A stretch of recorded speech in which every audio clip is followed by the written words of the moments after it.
Marty, thank you so much for coming on the show today. It's a pleasure to have you. Thanks for having me. I wanted to ask you something. You talk about incremental behavior. We used to call this the ladder of efforts in the military. What does that mean? Why is that important? Well, it's the old African adage. How do you eat an elephant? One bite at a time. It's just the concept. Project management's based on the same thing. You lay out a master plan, a master timeline, and then you start defining all the incremental milestone events, and then you break them up into even more finite supporting events until you basically have this long, punctuated, fine list of things you have to accomplish to achieve the end goal, right? So life is like that, learning is like that. Sometimes you get a leap, sometimes you have an aha moment, but usually it's an aha moment because you've had a pent up misunderstanding or a kind of a banked set of understanding, training, et cetera, that you didn't really grasp, and suddenly something triggers that understanding moment, and you go, I get it. But it's not because you just are clairvoyant or psychic or whatever. It's because you've had so much input, you just needed a catalyst to see what you're supposed to see. So I think incrementalism is natural in a lot of different events and a lot of different activities in life. And from a training standpoint or a mentoring and tutoring and guiding standpoint, it's a pretty good battle plan. I think there's something daunting when we kind of look at the end goal and we're like, holy cow, that's where we need to get to. It's almost limiting from a certain perspective. So having this plan and small steps, baby steps, my dad used to call it, it really enables you and empowers you to have this track of progress, which is easy and one step at a time. So I think it's incredibly important. Have you seen any kind of environment, either in the Navy or the professional environment, where the lack of this plan of the baby steps really led to disaster? I'd say almost any time where training, whether it's training to understand through knowledge or training to be able to perform a task, skips elements of knowledge, awareness, and practice. And either because of time constraints or because of the lack of training of the instructor or whoever designed the curriculum or the format, their lack of awareness of what should have been included in the plan, you get kind of a hollow schedule, a hollow event. And because baby steps are what the SEALs call it too. That's what they call the training. You train to all these different lines of talent, and some of the baby steps take a long time. Some of the baby steps are pretty quick, but you always do it very incrementally because you have to prove knowledge and performance by practice and demonstration before you can move to the next baby step. That way, when you get to some milestone, you actually achieved something at that point. It's a wholesome kind of achievement and landing point. So whether it's in business, you throw together a seminar and you think that in the seminar you're going to create this explosion of awareness and a change of attitude, change of behavior, and which is a lot to expect from just a seminar or a speech or something like that, or even a half day workshop. But a lot of times when people design those things, they actually pack all that 100 pounds of expectations into a 5-pound bag, and they end up delivering something that's either confusing or it's hollow in its outcome. How does this translate into the corporate environment? What are you doing differently when it comes to, let's say, onboarding of new employees or transitioning between teams? What does this look like in practice? So it's a little bit tougher to do it in a business, especially if it's a smaller business.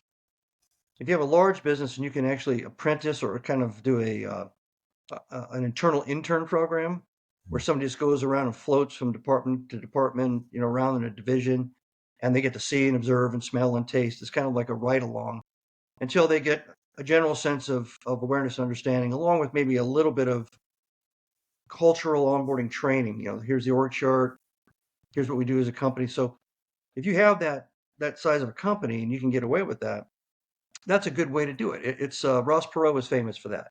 He would bring people in, ex-military guys, a lot of SEALs, by the way, and he'd say, I know you've got what it takes to be a good worker. I know you got a good work ethic and everything. You don't know anything about my business. And I have a lot of different kinds of businesses in my quote unquote business. So what I'm going to do is I'm going to float you around and you're going to get to experience things. And that's a really good approach. In a smaller company, the reason it's difficult is because it's kind of like somebody's replacing a squad member in the middle of a battle. And he jumps in there and he doesn't know exactly what's been going on, doesn't know exactly where the enemy is, doesn't know a lot of things. You can't really just stand there, stop everything, and say, okay, let me bring you up to speed with a training program and everything, because you're trying to do it on the fly in the middle with all that pressure to perform real time. So with smaller companies, the first thing you got to do is you got to make sure that somebody's assigned to be the mentor or to be the guardian angel of the transition in or the transition over. Because if you don't do that, you just give lip service to it, they'll float over to where they're going to go, or they'll come into the company and they'll be lost. And they'll either fortunately run into a natural guardian angel, just somebody that takes them under their wing, or they may even find the wrong kind of person that starts to influence them. So you need to take charge of that. You need to let them know when you hire them that this is the process you're going to follow. You also have to let them know if you're going to do things like cross-training, create bench strength, or to create redundancy and resiliency in a smaller organization. And a small organization can be a department in a big division in a big company. So it really comes down to the human unit that's involved. If you do that when you hire and they expect that and they are okay with that, then they are open to be trained, they're open to be mentored and coached, and they realize they're going to meet a lot of different people, and their job is basically to take notes, soak it in, ask good questions, and then try to learn to a point where they can perform. To play the devil's advocate here for a moment, in smaller organizations, it's very hard to measure the value of, sitting around and soaking up for, I don't know, 2 or 3 weeks, maybe more. But I would argue that you're accelerating your pace of productivity after you've done that. But we can't see that. It's very difficult to measure that productivity. When you think about organizations that you design, how do you think about productivity in general and about things that lead to productivity? I think everybody has a different definition of productivity. So I'm on several boards, and one of the boards has private equity guys, and their language is finance. Hmm. So when I think of productivity, I think of human motivation and human attention to detail and attention to the quality standard, and trying to get things done within a time that's been allotted for it. And sure, and working within the labor cost expected and all that, so that all that stuff comes together. That's a business operator approach. The private equity guys are looking at dollars. They're looking at what's the dollar input and cost, and what's the dollar output related to that cost. So, and I have this conversation, and I have to talk kind of in 2 or 3 different languages all the time about productivity. I'm the CEO of a healthcare company. So productivity for a doctor or nurse sounds like an unethical objective, because really what they're supposed to be doing is dealing with whatever patient presents itself and whatever the issues are with that patient. Yet you have to run a hospital.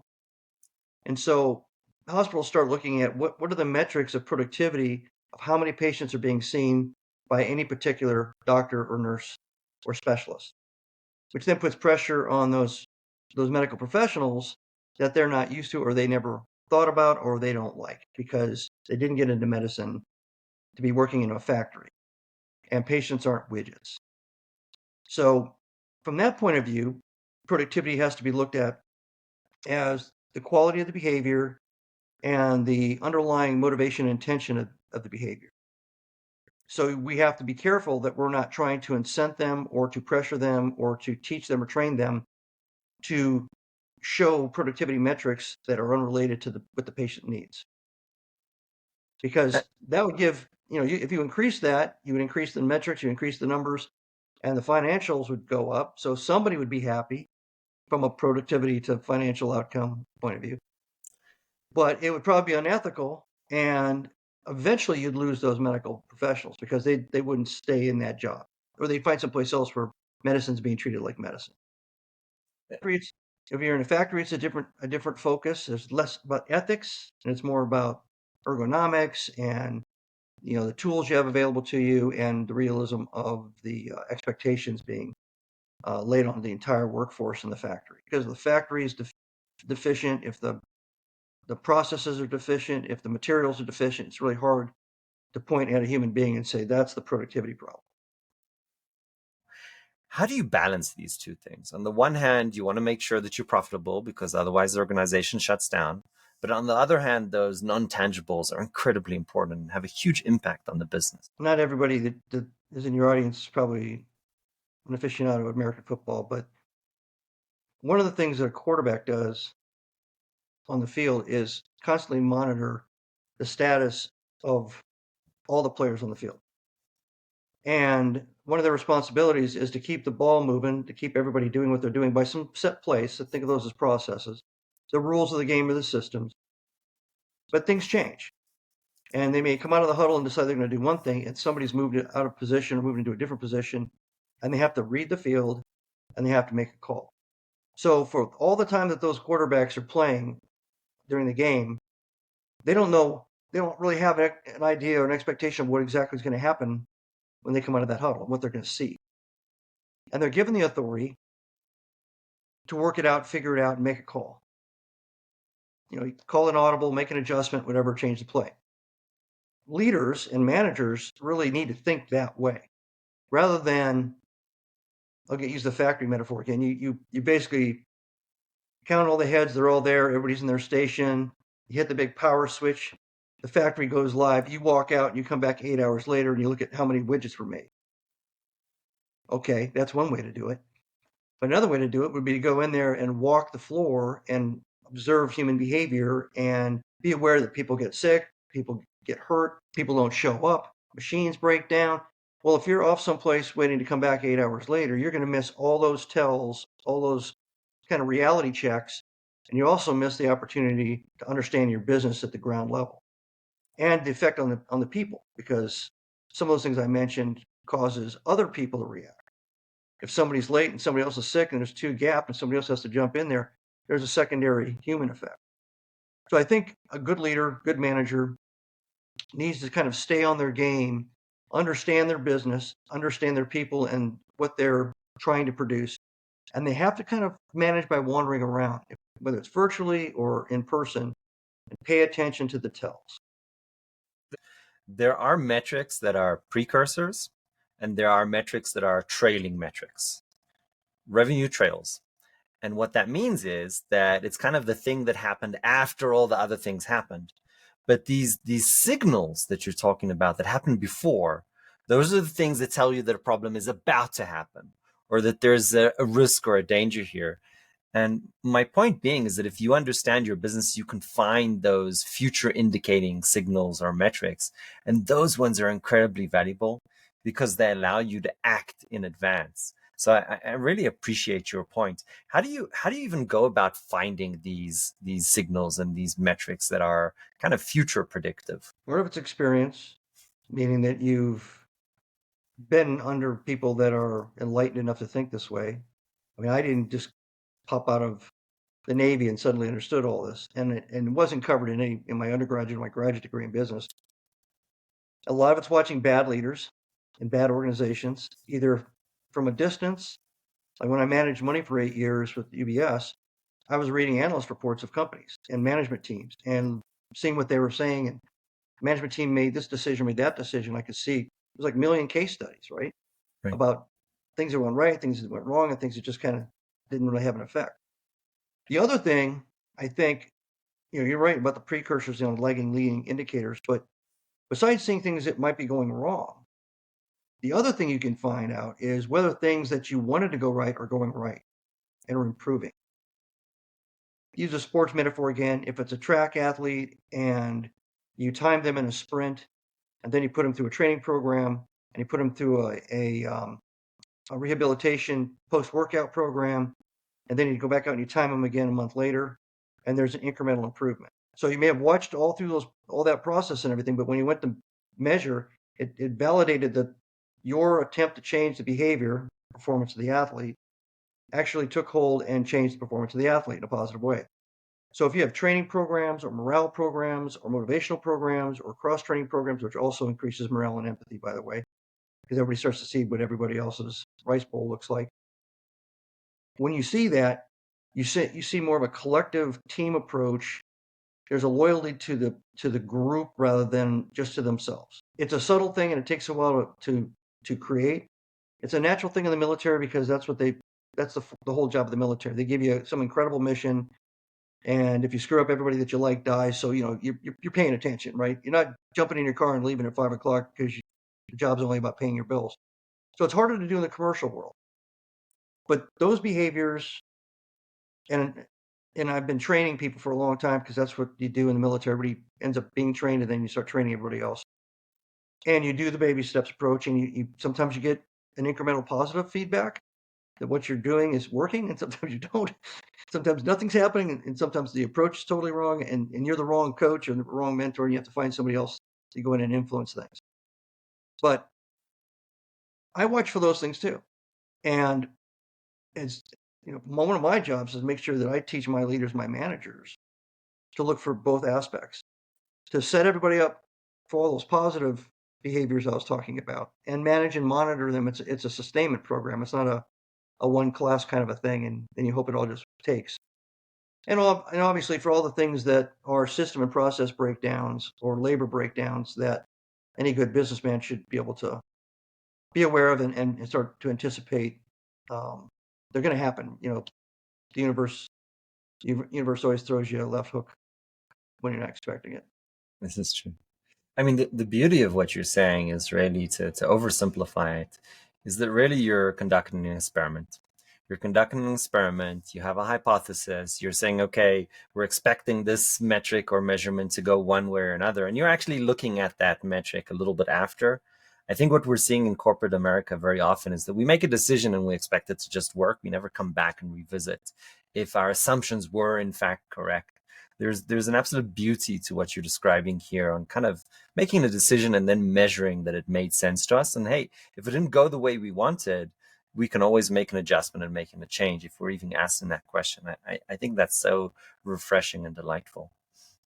Much easier to diagnose the plan than to have no plan, because if your engine shuts down, you know nothing about engines, you just stare at your car.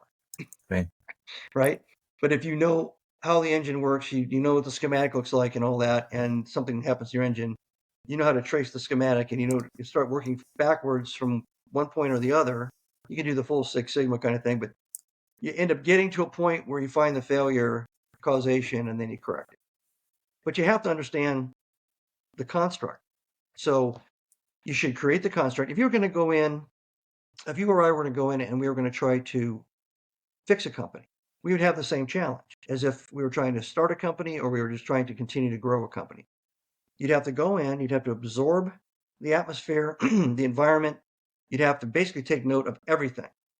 The quality of everything from the signage on the door to the way people answer the phone. You have to just absorb everything. And the more experience you have, the easier it is. Anybody that's ever been a fighter for any length of time can watch a fighter who's an amateur and in about 60 seconds figure out what the major flaws are without being a professional trainer, because you've done it enough, you know what's wrong.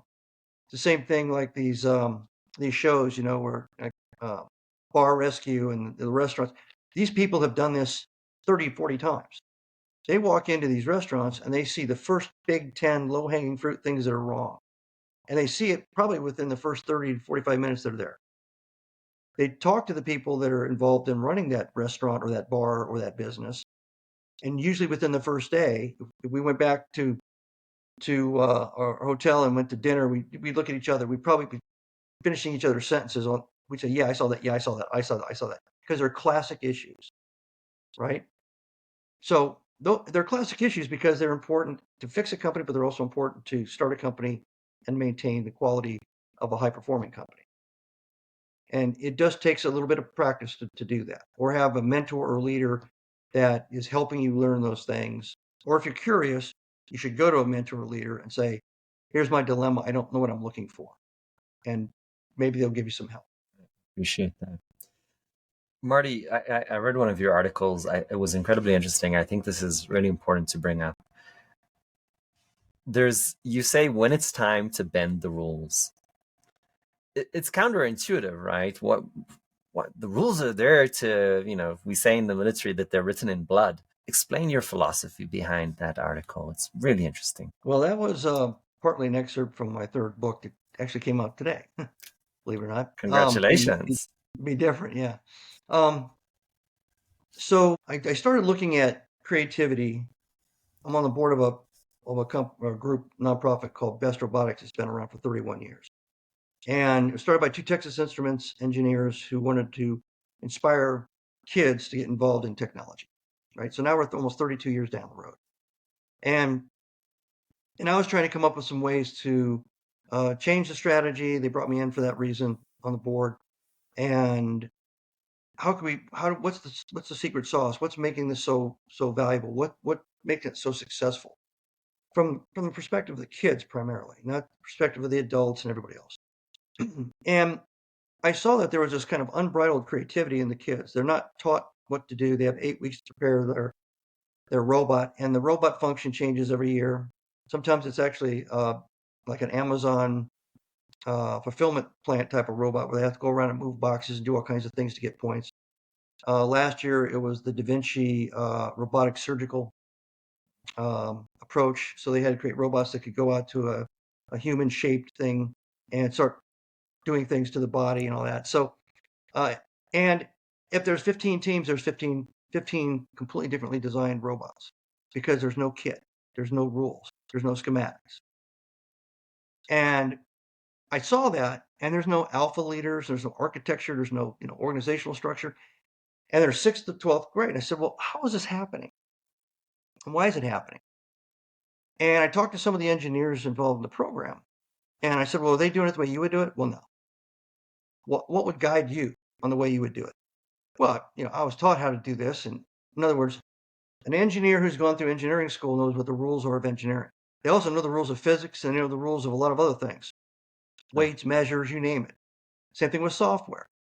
So what we had here was kind of a much more complex version of the one kid in class that gets in trouble because they do the division problem, but they do it a different way, even if they got the right answer. And usually what happens is that creativity is squashed. Yes. There's only one way to get to that right answer. So when I saw that, I thought, okay, so what they're doing is they're not really breaking rules or ignoring rules or bending rules because they don't know the rules. So that's really great that they're doing this. So does that mean to get this kind of unbridled innovative thinking and imaginative thinking, kind of inspiration, the way it would leap from solution to solution, that you have to take the intellectual kind of shackles off to free up your mind to just try things and experiment and everything. Well, that took me down the path of talking to brain scientists and people that believe that there's not enough experimentation in a lot of different human behaviors and endeavors. Something we used to have to do because we didn't know very much. So we just keep practicing and it wouldn't work until we eventually got something that worked. Then we'd innovate and improve on it, right? But the end state got me to where I understood the nature of the SEAL teams. Before 1980, SEAL teams were, and the Green Berets, we were called unconventional warfare because we weren't conventional, because we didn't do it the way the rules say you're supposed to do it. We were the people that were going to go in and do it the way nobody expected you to do it. So, for example, if an enemy general is supposed to show up at some place on a Wednesday, anybody defending that general would expect anybody that's targeting that general is going to show up on that Wednesday, right? And we'd show up a week early. And we'd set up and be in position for when the general got there. Because nobody would expect that. A conventional solution would be wait till the general got there and then drop a bomb or do something, right? So unconventional thinking requires you to bend, break, or ignore the rules. And that's because the missions and the tasks that you're given are so outlandish and so crazy, they defy the conventional resources ability to execute. So when I put those two things together, what those kids were doing with their minds without knowing the rules, and what we were doing as SEALs in bending and breaking and ignoring the rules, I came to the conclusion that as an adult, maybe you're too late to not know the rules, but you're not too late to learn unconventional thinking. And that was kind of like my progression through until I eventually decided to write a book about it. Here's what I would argue, right? If anybody in the audience is thinking, oh, okay, this is a technique that you need to use if you're a SEAL, I'm going to argue this is completely not true. In fact, very quickly, I'll tell the story. We were a struggling startup. We had to get SOC 2 compliance. Pen testing, penetration testing cost $50,000. Everybody telling me I have to do this. I go up to the auditor and I'm like, hey, if I bring in an architect to review my infrastructure every 2 weeks to a month, white box review, can this substitute pen testing? Thinks about it for a second. It's like, yep. I mean, it's clearly written in the rules that you need to do pen testing, but the simple question of, well, could I do something else, yielding savings of $40,000? This is a technique of, call it thinking out of the box, call it questioning the common knowledge, that is incredibly valuable to a level that it can create competitive advantage in the business environment. Is there a method or a technique, or how do you learn how to kind of do this? So, and I can't remember if I shared this in the article, but I get asked that question a lot. And I figured out, okay, I'll codify it in a way I think that's easy to understand and still effective. So it's a three-step process. The first thing is intellectual humility, which to me means you have Yes. to drop all your kind of baggage in your mind that you're the greatest thing since sliced bread, that you've been very, very successful. You got to get rid of all the football plays you think always work and all the formulas you think always work. And that kind of kills the arrogant side and cleans your mind. And then you got to do the same thing on the negative side. You got to get rid of all the bad things that would have held you back from taking a chance Yeah, or from we've taking tried this risks. before. That cleansing, that is your intellectual humility. The humility part it's not just thinking less of yourself. It means to clean your mind of any other prior assumptions, positive or negative, so that you're prepared for the next step. The next step is intellectual curiosity. And just by asking the question in your example, you executed intellectual curiosity. You asked the question that shouldn't have been asked. It isn't asked. It's not written down someplace because you were curious. And to not do that means that your initiative is squashed because you think the rules are the rules are the rules. So that second step, intellectual curiosity, really charges you with learning everything you can possibly learn about the thing in front of you, from every angle of attack you can come up with, from lots of sources. You talk to all kinds of people in the time that you have allotted for it. You don't just talk to the same group you always talk to, because it's like 10 people in an elevator breathing each other's breath. We all like who we like. We surround ourselves pretty much with people that we like and get along with, and they kind of think our way, right? And that's why if there's a high risk thing coming up and you're surrounded with a bunch of Navy SEALs that don't care about risk, you're probably gonna get a lot of advice. Oh, let's do this, right? And nobody in the elevator is gonna be going, wait a minute, because you don't have the risk person on your team. So you can do it to yourself, and the more curious you are, the more you realize what you have around you, and you can kind of restructure that a little bit.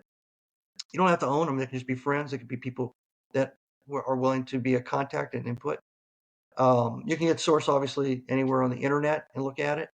I like talking to people. I'll set up with competitors, whatever, people in other industries that are doing something like mine, like if it's staffing or it's a linear thing. Moving trucking from point to point is not that different than moving oil from point to point. It's a linear supply chain issue. But there are things that other industries have solved that other industries aren't aware of because they haven't got there yet. They haven't run into that particular problem. So that's it. So you've gathered all the data, all the inputs, all the insights, and especially the contrarian ones. Then the third step, which is intellectual creativity. And I call it intellectual creativity because you did the first two steps. Now, instead of just knee-jerk creativity or make-believe creativity, you've actually gone through the cleansing portion, the enlightenment portion, and now you're ready to sit down and try to throw something together to see if it works. And if you do that, that's great. If you're a leader, try to get everybody that's in leadership positions to do that. You kind of become like superpower because you have all these people that know as soon as there's a challenge there, they're going to clear their mindset, reach out for X number of hours or days or weeks, whatever they have allotted to them, come back, throw it all on the table or on the whiteboard, roll up their sleeves, and then go into the third phase. That's absolutely delightful. I got to call out the Idaho book, 10 Phases of Innovation. That type of technique that you mentioned, which they coined as cross-pollination, because you're taking something from a different industry or learning from it, how they figured it out, how it's applicable to you. They have 9 more techniques. Absolutely delightful book. Highly, highly recommended read.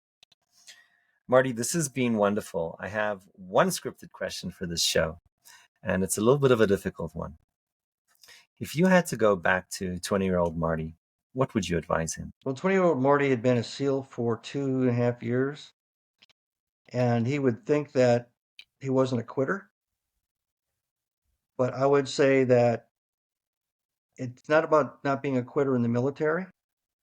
You have to not be a quitter in life, and you need to be able to jump through the hoops when the opportunities show up. Take a chance, take a risk, and then once you've committed yourself, don't quit until you've completed it, whatever it is. Marty, thank you so much for joining the show. I appreciate you. Thanks for having me.